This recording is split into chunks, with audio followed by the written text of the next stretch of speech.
আসসালামু আলাইকুম। তোমরা সবাই কেমন আছো? আজকে তোমাদের জন্য আমি একটা মজার ছবি আঁকছি।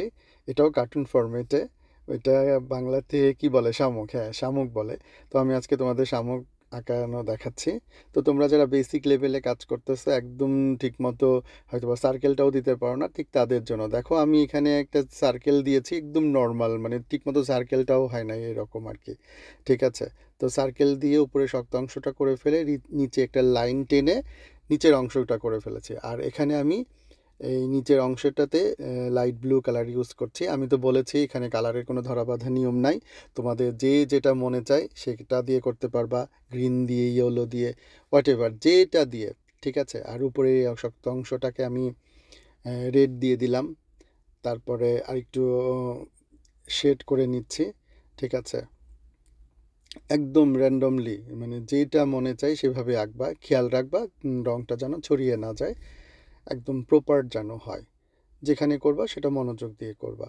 তারপরে আমি দেখো সেম কালার দিয়েই আবার একটু শেড করে দিচ্ছি। জাস্ট খুবই ইজি। হ্যাঁ, ইজি, একদম প্র্যাকটিস করতে হবে। ঠিক আছে?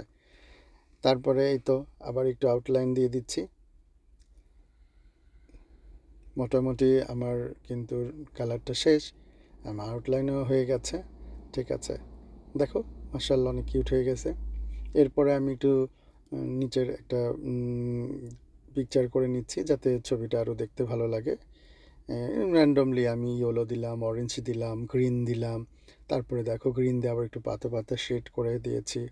লিফগুলো যেন একটু দেখতেও ভালো লাগে, স্কাই করে ফেললাম। ঠিক আছে, দ্যাটস ইট। এই তো একটু ব্ল্যাক মার্কার দিয়ে আবার একটু হাইলাইটেড করলাম যাতে আরেকটু ভালো লাগে। তারপরে যে হোয়াইট পেন দিয়ে আবার একটু ডটগুলো দিয়ে দিচ্ছি যাতে একটু বেশি ভালো লাগে, ছবিটা যেন আরও একটু ফুটে ওঠে। তারপরে এই তো স্কাই এর মেঘগুলো করে দিচ্ছি। খুবই ইজি। এই তো দেখো আমার মোটামুটি শেষ। আল্লাহ হাফেজ।